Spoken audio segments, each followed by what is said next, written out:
السلام علیکم ورحمۃ اللہ وبرکاتہ۔ الحمدللہ وکفا والصلاة والسلام علی عبادہ الذین اصطفى، اما بعد، اللہم صل علی محمد وعلی آل محمد۔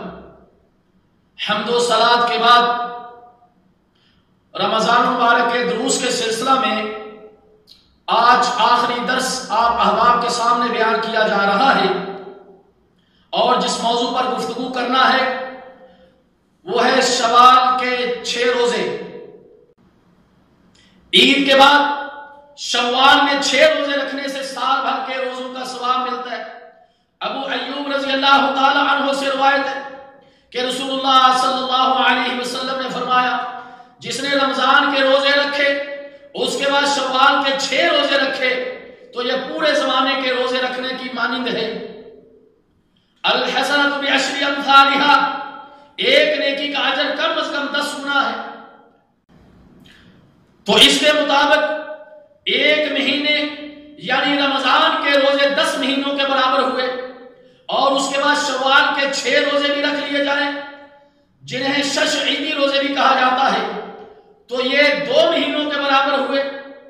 یوں گویا پورے سال کے روزوں کے اجر کا مستحق ٹھہرے گا، یعنی اس نے پورے سال کے روزے رکھے، اور جس کا یہ مستقل معمول بن جائے تو وہ ایسے ہے جیسے اس نے پوری زندگی روزوں کے ساتھ گزار دی۔ وہ اللہ جل شانہ کے پاس ہمیشہ روزہ رکھنے والا شمار ہوگا انشاءاللہ۔ اس وجہ سے یہ شوال کے روزے بڑی اہمیت کے حامل ہیں۔ صحیح مسلم، اگرچہ ان کی حیثیت نفلی روزوں ہی کی ہے، یہ 6 روزے لگاتار رکھ لیے جائیں یا نادا کر کے، دونوں طرح جائز ہے۔ بہرحال شوال کے مہینے میں یہ 6 روزے رکھنا ضروری ہے۔ اسی طرح جن کے فرضی رمضان کے روزے بیماری یا سفر وغیرہ کی وجہ سے رہ گئے ہیں، ان کے لیے ضروری ہے کہ ان روزوں کا اہتمام کریں اور ان فرضی روزوں کو بھی جلد از جلد پورا کریں۔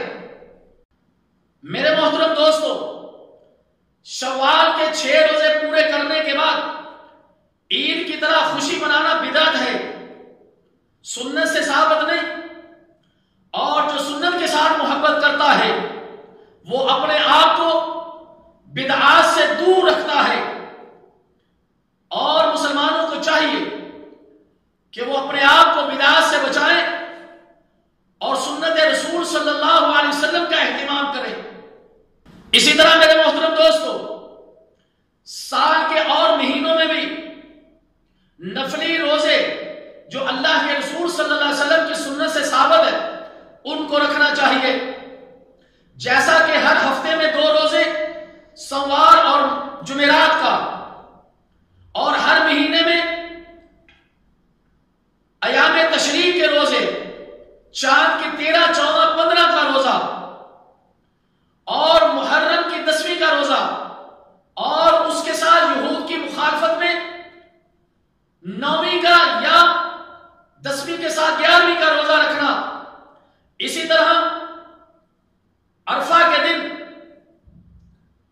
غیر حاجی کے لیے روزہ رکھنا، یہ سارے روزے نفلی روزے کہلاتے ہیں جو اللہ کے رسول صلی اللہ علیہ وسلم نے رکھے ہیں۔